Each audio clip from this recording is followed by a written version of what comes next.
ఆయనకి తొలి పూజ చేస్తాం.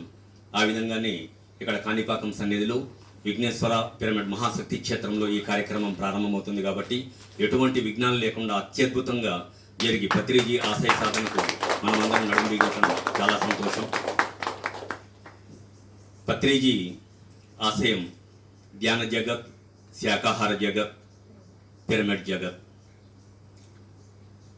ఆయన్ని చాలా తక్కువగా అంచనా వేస్తారు చాలామంది. ఆయన సాధారణమైన మనిషి అనుకుంటున్నారు, కానీ త్రిమూర్తుల స్వరూపుడు అతను. భవిష్యత్ ఎలా ఉంటుందో ముందుగానే ఊహించగలడు.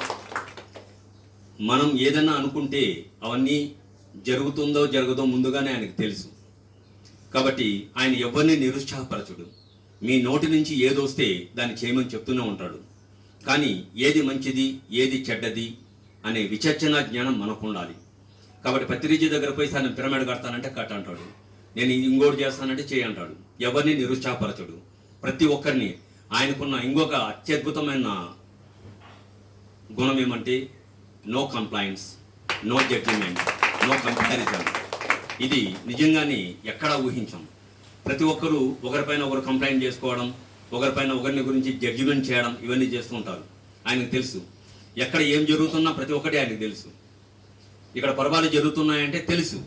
కానీ ఏమంటాడు, ఇప్పుడు 100 రూపాయలు వస్తుంది, దాంతో వాళ్ళు 80 రూపాయలు ఖర్చు పెట్టి 20 రూపాయలు తినేస్తున్నారు సార్ అంటే 20 రూపాయలు తినేసే విషయం తెలుసు ఆయనకి. కానీ 20 రూపాయలు తినేసిన 80 రూపాయలు ఖర్చు పెడుతున్నాడు కదా, తద్వారా అభివృద్ధి జరుగుతుంది కదా అనేది ఆయన ఆలోచిస్తారు. కొంతమంది 80 రూపాయలను పక్కన పెట్టి 20 రూపాయల గురించి ఆలోచిస్తుంటారు. ఒక వైట్ పేపర్లో ఒక చిన్న డాట్ ఉంటే డాట్నే చూస్తున్నారు, కానీ ఆ డాట్ తప్ప మిగతా అంతా వైట్గా ఉందని దాన్ని గ్రహించారు. ఒక సినిమాకి వెళితే సినిమాలో ఉన్న నెగిటివ్ గురించి ఆలోచిస్తారే కానీ పాజిటివ్ అంశాన్ని తీసుకోరు. కాబట్టి పత్రిజీ ఎప్పుడు కూడా పాజిటివ్గానే థింక్ చేస్తారు. కాబట్టి ప్రతి ఒక్కటి ఆయనకు తెలియకుండా జరిగేది ఏమీ లేదు. ఆయన భౌతికంగా మన దగ్గర లేకపోవచ్చు, కానీ యాక్చువల్గా ఇక్కడే ఉంటున్నారు. ప్రతి ఒక్కటి అబ్జర్వ్ చేస్తూనే ఉన్నారు. మనం ఆయన నమ్మి ఒక అడుగు ముందుకు వేస్తే 100 అడుగులు ముందుకు దోస్తాడు. కాబట్టి పత్రిజీ ఆశయాన్ని మనం నెరవేర్చాలనుకున్నప్పుడు పిరమిడ్ జగత్ అన్నాం. ఎక్కడ చూసినా పిరమిడ్లు విచ్చలవిడిగా వస్తున్నాయి. ప్రతి గ్రామంలోనూ పిరమిడ్లు వస్తున్నాయి. కాబట్టి అది తొలి విజయం. తర్వాత శాకాహార జగత్ అంటున్నారు. ఎప్పుడు పత్రిజీ గారు ఉన్నప్పటి కంటే ఇప్పుడు ఎక్కువగా శాకాహార ర్యాలీలు జరుగుతున్నాయి. అంటే ఆయన లేకపోయినా యాస్ట్రల్గా ఎంత ప్రతి ఒక్కరిలో ఏ విధంగా చేయిస్తున్నారని మనం ఆలోచించాలి. అదేవిధంగానే ధ్యాన జగత్, ధ్యానం కూడా ఇంతకుముందు కన్నా ఇప్పుడు చాలా వరకు మార్పులు వచ్చినాయి. ప్రతి ఒక్కరు కూడా కాలేజీల్లో కానీ పిల్లలు కానీ పబ్లిక్లో కానీ ధ్యానం అంటున్నారు అని చెప్పేసి ప్రతి ఒక్కరు ముందుకు రావడం కూడా శుభసూచకం. దీన్ని మరింతగా పెంచాల్సిన అవసరం ప్రతి ఒక్కరికి ఉంది. అంటే ఏ కుటుంబంలో అయినా ఒక్క స్త్రీ కానీ ధ్యానంలోకి వస్తే ఆ కుటుంబం అంతా డెవలప్ అవుతుంది అనేది జగమెరిగిన సత్యం. అదేవిధంగానే ఇప్పుడు ఈ విశ్వంలో జెంట్స్ కన్నా లేడీస్ ఏ విషయంలోనూ తీసిపోరు అనేది జగమెరిగిన సత్యం. ఆ విధంగా మొట్టమొదటిగా పత్రిజీ గారు మహిళలకు ప్రాధాన్యతనిచ్చారు.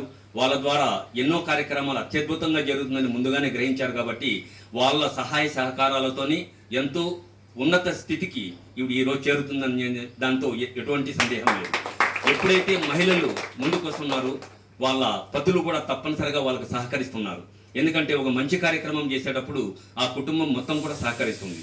కాబట్టి తప్పనిసరిగా ఆయన ఆశయాన్ని నెరవేర్చాలనేది ప్రతి ఒక్కరి సంకల్పంగా పెట్టుకొని ఈ 3 విషయాల్లో తప్పనిసరిగా మనం సహకరించాలి. ప్రతి ఒక్కరూ వాళ్ళ వంతు కృషి చేయాలి. అలా చేసినప్పుడే ఆయన ఆశయం నెరవేరుతుంది. మనం నేను బాగుండాలి అనుకునే దానికన్నా అందరం బాగుండాలి అనుకునే దానికి 100%గా 1000% రిజల్ట్ ఉంటుంది. మెడిటేషన్లో కూర్చున్నప్పుడు నేను బాగుండాలని సంకల్పం చేసుకుంటే 100%, కానీ అందరూ బాగుండాలని ఎప్పుడైతే నేను కోరుకుంటానో అప్పుడు 1000% రిజల్ట్ వస్తుంది. అది ప్రత్యక్షంగా నేను చూశాను. కాబట్టి ఈ విధంగా ఇక్కడ ఈ కార్యక్రమం ఏర్పాటు చేస్తామనే విషయం కూడా తెలియదు. అంటే ఇక్కడ పిరమిడ్ కడతామనే విషయం కూడా తెలియదు.